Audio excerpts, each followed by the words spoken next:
हम इन सारे वर्ड को कवर करने वाले हैं, इनके कन्फ्यूजन को देखने वाले हैं कि किस तरीके से ये जो WH वर्ड हैं ये हम अपने स्पोकन इंग्लिश में यूज़ करें, और ग्रामर में भी हु कहाँ पर यूज़ होता है, हुम कहाँ पर यूज़ होता है, हुज़ क्या होता है, इसका हिंदी मीनिंग कहाँ पर हम स्पेशली इसको यूज़ करें, when, while, wherever, why, what for, how much, how many, इनमें से कुछ आपको पता होंगे। लेकिन आपको अगर आपको लगता है कि इनमें से आपको किसी एक में भी कन्फ्यूजन है तो ये वीडियो आपके लिए है, और इस वीडियो के एंड तक ज़रूर देखें अपने डाउट को क्लियर करने के लिए।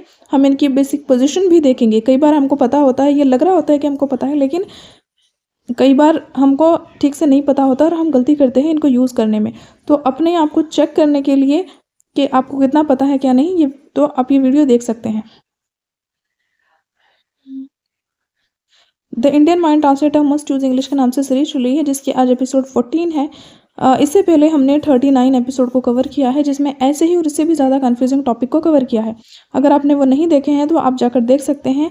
द इंडियन माइंड ट्रांसलेटर नाम से लिस्ट बनी हुई है, चैनल पर विजिट करके आप देख सकते हैं। अदरवाइज उसका लिंक आपको डिस्क्रिप्शन में भी मिल जाएगा।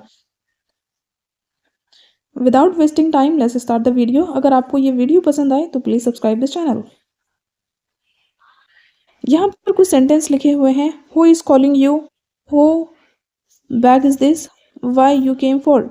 सो ये जो सेंटेंस है ये तीनों ही सेंटेंस गलत है। लेकिन ये क्यों गलत है, अगर आप ये नहीं समझ पा रहे हैं तो ये वीडियो आपके लिए है। हम इनके डिफरेंस को समझेंगे और समझेंगे कि क्यों ये तीनों सेंटेंस गलत है, क्यों हम इनको ऐसे नहीं बोल सकते। सबसे पहले हम देखते हैं हु, हुम, हुज को। ये क्यों कहाँ यूज़ होते हैं, ये पर्सन के लिए यूज़ होते हैं, लेकिन किस तरीके से, चलिए देखते हैं। सबसे पहले हम समझते हैं हु को। हु का हिंदी मीनिंग होता है कौन। ये एज अ सब्जेक्ट यूज होता है। जब काम कौन करता है ये बताना हो तब हम हु का यूज करते हैं। एग्जाम्पल देखते हैं। कौन तुम्हें बुला रहा है, हु इज कॉलिंग यू। दरवाजा किसने खोला, हु ओपन द डोर। वह लड़की कौन है, हु इज दैट गर्ल। तो इन सेंटेंस में आप देख सकते हैं यहाँ पर हमने हु का यूज किया है। इससे पहले आप इस ट्रिक को समझें। ही, शी, दे जब फिट हो तब हम हु का यूज करेंगे। अब एग्जाम्पल पर जाते हैं। अब जैसे कि यहाँ सेंटेंस है हु इज कॉलिंग यू, कौन तुम्हें बुला रहा है। तो कौन है वो जो तुम्हें बुला रहा है, वो या कोई ही है या कोई शी है। दे भी हो सकता है, लेकिन इसमें ही शी ही है। सो यहाँ पर ही शी फिट हो रहे हैं, इसीलिए आपने यहाँ WH वर्ड का यूज किया। एज अ सब्जेक्ट आप यहाँ पे WH वर्ड का यूज कर रहे हैं। दरवाजा किसने खोला, हु ओपन द डोर। यहाँ पर भी आप ही शी को ही डिनोट कर रहे हैं कि कोई है, या तो वो कोई लड़का है या कोई लड़की है जिसने दरवाज़ा खोला है, और एज अ सब्जेक्ट आप इसको यूज़ कर रहे हैं। वह लड़की कौन है, हु इज़ दैट गर्ल। यहाँ पर शी की बात हो रही है, ये तीनों फिट हो रहे हैं और एज अ सब्जेक्ट आप हु का यूज़ कर रहे हैं। आई होप कि आपको हु समझ आया होगा। अब हम देखते हैं होम को। होम यूज़ होता है किसको या किसे। ये एज अ ऑब्जेक्ट यूज़ होता है। सब्जेक्ट हु यूज़ होता है जब काम किस पर होता है ये बताना हो, जैसे हिम या हर, देम। जो फिट हो जाए, जैसे वहाँ पर ही, शी, दे फिट हुए थे, इस तरीके से तब हम वहाँ पे हुम का यूज़ करेंगे। एग्जाम्पल देखते हैं।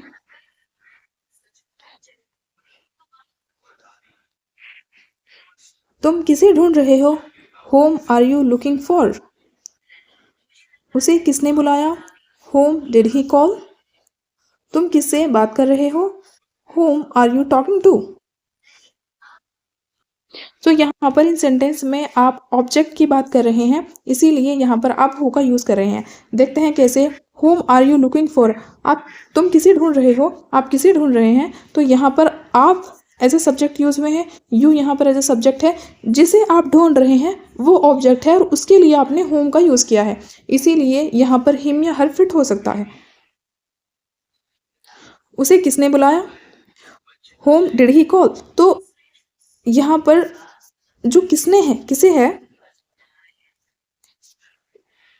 इसे हम ढूंढ रहे हैं।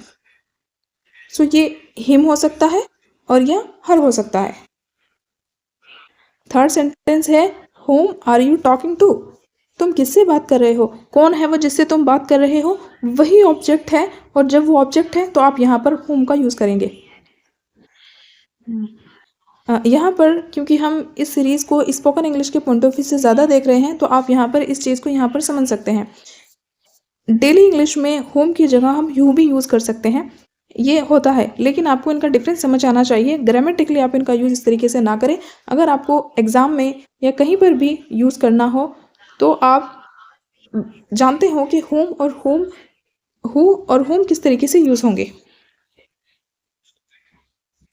अब हम देखते हैं हुज होता है किसका या किसकी या किसके, ये इसका हिंदी मीनिंग होता है, इसलिए इसकी सेंस में हुज यूज़ होता है। पोजीशन के लिए, ऑनरशिप दिखाने के लिए हम हुज का यूज़ करते हैं। जैसे कि एग्जाम्पल है, ये किताब किसकी है, हुज बुक इज़ दिस, तो यहाँ पर हम पोजीशन को दिखा रहे हैं। वह बैग किसका है, हुज बैग इज़ दैट, किसका नाम लिस्ट में है, whose name is on the list, तो यहाँ पर आप देख रहे हैं ऑनरशिप पोजीशन को दिखा रहे हैं और इसके लिए हमने यूज़ किया हुज का। अब हम समझते हैं व्हेन और वाइल को। व्हेन कहाँ पर यूज़ करेंगे और वाइल कहाँ पर यूज़ करेंगे। बेसिकली दोनों ही ये टाइम के लिए यूज़ होते हैं। व्हेन का हिंदी मीनिंग होता है कब, ये यूज़ होता है स्पेसिफिक टाइम या मोमेंट के लिए। एग्जाम्पल देखते हैं, तुम कब आए, व्हेन डिड यू कम। वह कब चला गया, व्हेन डिड ही लीव। बारिश कब शुरू हुई, when did it start raining. So यहाँ पर हम स्पेसिफिक टाइम की बात कर रहे हैं कि तुम कब आए, वो स्पेसिफिक टाइम तुमसे पूछा जा रहा है, तो उस स्पेसिफिक टाइम या मोमेंट के लिए हम यूज़ करेंगे व्हेन का। अब हम देखते हैं वाइल। वाइल का हिंदी मीनिंग होता है जब तक या के दौरान। दो काम एक साथ चल रहे हो तब हम यूज़ करते हैं वाइल का। एग्जाम्पल है, मैं पढ़ रहा था जब वह सो रहा था, I was studying while he was sleeping. तो यहाँ पर दो काम एक साथ हो रहे हैं, पढ़ने का और सोने का। हालांकि वो पर्सन अलग अलग है करने वाले, लेकिन आप यहाँ पे दो एक्शन को एक साथ दिखा रहे हैं और उसके लिए आप यूज़ कर रहे हैं वाइल का। वह फ़ोन चला रही थी जब मैं खाना बना रहा था, she was using her phone while I was cooking. तो इस तरीके से जब दो एक्शन की आप एक साथ बात करें तो आप वाइल का यूज़ कर सकते हैं। अब हम यूज़ देखते हैं वेयर और वेयर एवर का। वेयर और वेयर एवर कहाँ पर यूज़ होते हैं, ये प्लेस के लिए यूज़ होते हैं। वेयर मतलब कहाँ, एग्जैक्ट प्लेस की। हम यहाँ पे जब वेयर का यूज़ करेंगे तब हम बात करेंगे एग्जैक्ट प्लेस की। एग्जाम्पल है, तुम कहाँ रहते हो, वेयर डू यू लिव। वह कहाँ गया, वेयर डिड ही गो। तो यहाँ पर वेयर का हम यूज़ कर रहे हैं और हम उस स्पेसिफिक एग्जैक्ट लोकेशन की बात कर रहे हैं कि आप कहाँ रहते हो। तो आई होप कि आपको समझ आया होगा, प्लेस के लिए यूज़ होता है और वेयर यूज़ होता है एग्जैक्ट प्लेस के लिए। अब हम देखते हैं वेयर एवर को। वेयर एवर यूज़ होता है, उसका हिंदी मीनिंग होता है जहाँ भी कहीं भी। इसका कोई फिक्स्ड प्लेस नहीं होता। एग्जाम्पल है, तुम जहाँ भी जाओ ध्यान रखना, wherever you go be careful. जहाँ भी वह काम करता है सफल होता है, wherever he works he succeeds. So यहाँ पर आप वेयर एवर का यूज़ कर रहे हैं, यहाँ पर कोई फिक्स प्लेस नहीं है, आप किसी फिक्स प्लेस की बात नहीं कर रहे और हिंदी मीनिंग है जहाँ भी कहीं भी। अब हम देखते हैं वाई और वॉट को। सॉरी, वाई और यहाँ पर ये वॉट फॉर है, ये यूज़ होता है रीज़न या पर्पज़ के लिए। वाई को समझते हैं, वाई मतलब क्यों, ये रीज़न बताता है। एग्जाम्पल है, तुम देर से क्यों आए, वाई आर यू लेट। वह नाराज़ क्यों है, why he is he angry. So यहाँ पर आपको रीज़न बताना है और रीज़न आप पूछ रहे हैं, इसीलिए आप यहाँ पे वाई का यूज़ कर रहे हैं। अब हम यहाँ पर देखते हैं वॉट फॉर। वॉट फॉर किस पर्पज़ के लिए, पर्पज़ को दिखाता है वॉट फॉर, किस काम के लिए, किस पर्पज़ के लिए। एग्जाम्पल है, तुम यह मोबाइल किस लिए खरीद रहे हो, what for are you buying this mobile. What is the purpose, कि आपका पर्पज़ क्या है, किस लिए आप मोबाइल खरीद रहे हो। तो वो पर्पज़ को आप शो कर रहे हैं, आप बताना चाह रहे हैं, इसीलिए आप यहाँ पर यूज़ कर रहे हैं वॉट फॉर का। ये दवा किस काम की है, what for is this medicine. मतलब किस काम की है, किस बीमारी की है। सो वो पर्पस आप पूछना चाह रहे हैं और उसके लिए, उस पर्पस को पूछने के लिए आप यूज करेंगे व्हाट फॉर का। अब हम समझते हैं हाउ, हाउ मच और हाउ मैनी को। हाउ मतलब कैसे। एग्जाम्पल है, तुमने ये कैसे लिया, how did you do this. Sorry, यहाँ पर है तुमने ये कैसे किया, how did you do this. वह कैसे आया, हाउ डिड ही कम। तो इस तरीके से कैसे के लिए आप यूज करेंगे हाउ का। ये बहुत सिंपल है, I hope you know it. अब हम देखते हैं हाउ मच को। हाउ मच मतलब कितना, और कितना ये अनकाउंटेबल के लिए यूज होता है। जैसे मिल्क है, वाटर है, मनी है, शुगर है। एग्जाम्पल है, कितना पानी चाहिए, how much water do you need. इस किताब की कीमत कितनी है, how much is this book. तो इस तरीके से आप यूज करेंगे हाउ मच का कितने के सेंस में, और वो चीज याद रहे अनकाउंटेबल होनी चाहिए। अब आप कहेंगे कि पानी किस तरीके से अनकाउंटेबल है या मनी किस तरीके से अनकाउंटेबल है। सो ये अनकाउंटेबल है, इनको गिनने के लिए हमें यूज करना पड़ता है यूनिट का। वो कोई भी चीज जिसको हमें काउंट करने के लिए यूनिट का यूज करना पड़े, वो अनकाउंटेबल होती है।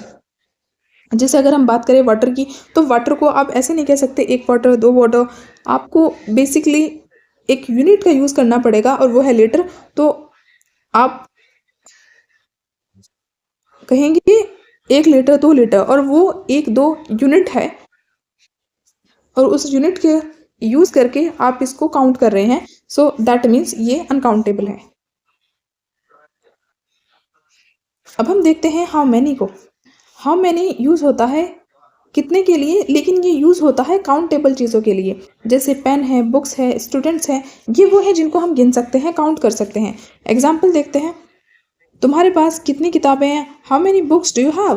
क्लास में कितने बच्चे हैं, how many students are in the class. तो इस तरीके से आप हाउ मच और हाउ मेनी को यूज कर सकते हैं। बेसिकली कोई डिफरेंस ज़्यादा नहीं है, काउंटेबल और अनकाउंटेबल का डिफरेंस है। हाउ मैनी काउंटेबल के लिए और हाउ मच अनकाउंटेबल के लिए आप यूज करेंगे। अब यहाँ पर आप देख सकते हैं क्विक रिवीजन।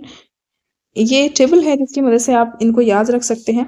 तो यहाँ पर आप देख सकते हैं हु यूज होता है सब्जेक्ट के लिए, हुम यूज होता है ऑब्जेक्ट के लिए, हुज पोजीशन को शो कर रहा है, व्हेन हम यूज कर रहे हैं टाइम के लिए, और व्हाइल हम यूज कर रहे हैं सेम टाइम एक्शन के लिए। जहां पर दो एक्शन हो रहे हो तब हम वहां पर सेम टाइम दो एक्शन, और वहां पर हम यूज करेंगे व्हाइल का। वेयर यूज करेंगे प्लेस के लिए, वेयर एवर यूज करेंगे किसी भी प्लेस के लिए। वाई रीजन को शो करता है, वॉट फॉर पर्पस को बताता है, हाउ मैनर को बता रहा है, हाउ मच हम यूज करेंगे अनकाउंटेबल चीजों के लिए, और हाउ मेनी यूज करेंगे काउंटेबल चीजों के लिए। तो ये है हमारा क्विक रिवीजन टेबल, जिसकी मदद से आप बहुत ही कम टाइम में इन चीज़ों को याद रख सकते हैं। आप अपने नोटबुक में लिख सकते हैं, जिससे आप याद कर सकते हैं इनको बड़ी आसानी से। सो फॉर का इन्फॉर्मेशन आपको बता दूं कि हमारी एपिसोड का जो the Indian mind translator must use English के नाम से सीरीज चल रही है, आज उसका एपिसोड 40 हमने कवर किया है। इससे पहले 39 एपिसोड कवर हुए हैं, जिसमें ऐसे ही कंफ्यूजिंग टॉपिक के बारे में हमने बात की है, और इससे भी ज़्यादा। तो अगर आपने वो नहीं देखे हैं तो आप जाकर देख सकते हैं, जिसका लिंक आपको डिस्क्रिप्शन में मिल जाएगा। अगर आपको वीडियो पसंद आए तो like, share and subscribe, and do comment. So मिलते हैं नेक्स्ट वीडियो में। Till then take care, bye bye.